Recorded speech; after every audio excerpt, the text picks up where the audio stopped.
This is our Forex block for September 18th, 2013, and we had just absolutely incredible devastation on the US dollar today. These are our currency indexes, which show you a wealth of information about each currency, and you basically want to focus on buying the strong ones versus the weak, or if the weak one's on the top, you want to sell the weak one versus the strong if it's on the bottom. It's that simple.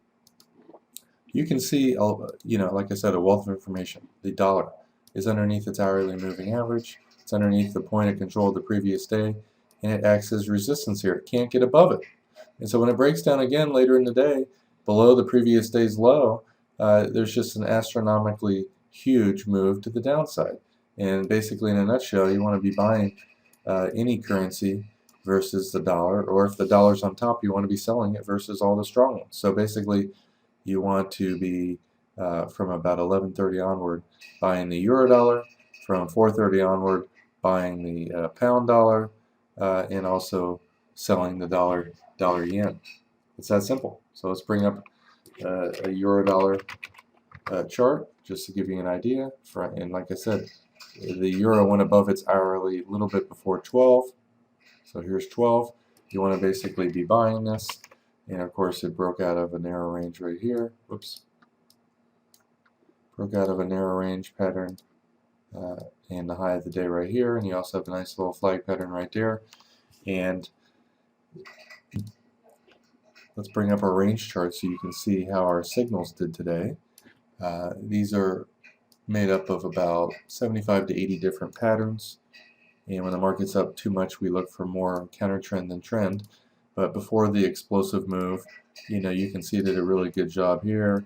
It went up a little bit, went down a little bit, nailed this nice move, nailed this explosive move, nailed the high, bought the bottom here, made a little bit here in a counter trend trade, got in here, made a nice 40 or 50 pip move, got short this bar right here because of the gap down. Range bars rarely gap, and when they're up this much, and they do gap, a few pips from where the last bar closed and closes down, that's a tremendous pattern. And let's see, let's go into the future here. Obviously, most people don't trade too much after noon. Once the markets kind of start running out of steam, you can see most of these trades at least go a little bit our way. This one here would have been a loser, small win, small loss. This one kind of went sideways, nailed the high again. And you're always going to do better when you actually learn to trade. These are signals that I use for automated trading, but any professional trader is going to do better when you actually know what you're doing. In other words, here's the previous swing. You draw your fib targets on there, then you wait for one of our, like I said, 75 to 80 patterns. You get short here, and it falls 15, 20 pips in very, very short amount of time. It's that simple. And earlier in the day, like I said, when you are watching the currency indexes, the dollar's been weak all day, and from about 11:30 onward, the euro is starting to show some signs of strength.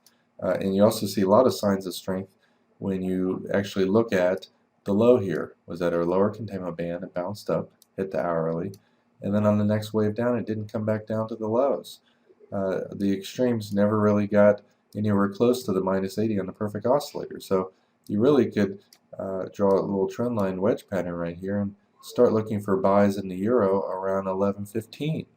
So by using the currency indexes, you will dramatically improve the access to the charts. So remember, 11:15 you're looking for buys, and you just happen to have one here. One of our 75-80 patterns give a buy signal before the explosive move. And if you miss that first move, you got this nice little pullback right here, which also led to an astronomically big move. And being able to pick the high with this degree of accuracy, avoiding, typically what we look for is 3 to 5 bars up when the market's up too much, and then a reversal. But if a new range bar forms within less than 2 seconds of the previous one, the market's volatility is insane. So I skip sell signals like this that oftentimes in the past would show up. I've put in very sophisticated code that knows when the market has absolutely insane volatility, and it will wait for time to pass and let traders spend a few seconds at the minimum up near the highs, and then when it closes down, we give the sell signal finally. So we avoid a lot of losses with all the hard work I put in each day trying to improve the signals. So again, I'll showcase how this looked today. And if you count up the signals, you'll see that 1, 2, 3, 4, 5, 6, 7, 8, 9. Almost all the first 9 at least went 1 bar your way. And that's really my criteria for automated systems, because I'm tightening my stops very quickly. If a trade goes at least 1 bar my way, I can at the very minimum take my stop. For instance here, if it goes 1 bar my way, I'm moving it down a little bit. If it goes 1 more bar lower, I'm putting my stop above the bar's high. Guess what? This trade that didn't work is a super tiny loss. And this trade right here, which didn't work, super tiny loss. And then in the meantime, I have big wins like this and this, and smaller wins, and huge wins, and astronomically big wins. And so that's really the key to trading: small losses, big wins.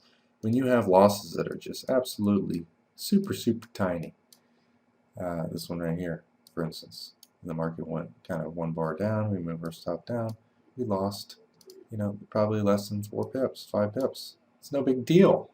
You don't have any fear whatsoever pulling the trigger when you trade this way. Now obviously most days you're going to have maybe 3 to 10 trades. Today was super crazy high volatility. There's a ton of trades. Most days you're only going to get 3 to 10 trades per currency per day. And if you use a currency index to focus on trading with the trend, you can improve the odds even more. For instance, maybe you only wanted to take trend trades today because the euro was up and the dollar was down. So basically you only bought. And so you had probably a small loss here, nice win, astronomical win, small win, nice win, probably small win there. Virtually all wins today if you traded with the trend using our currency indexes. So that's it. That's how you do it.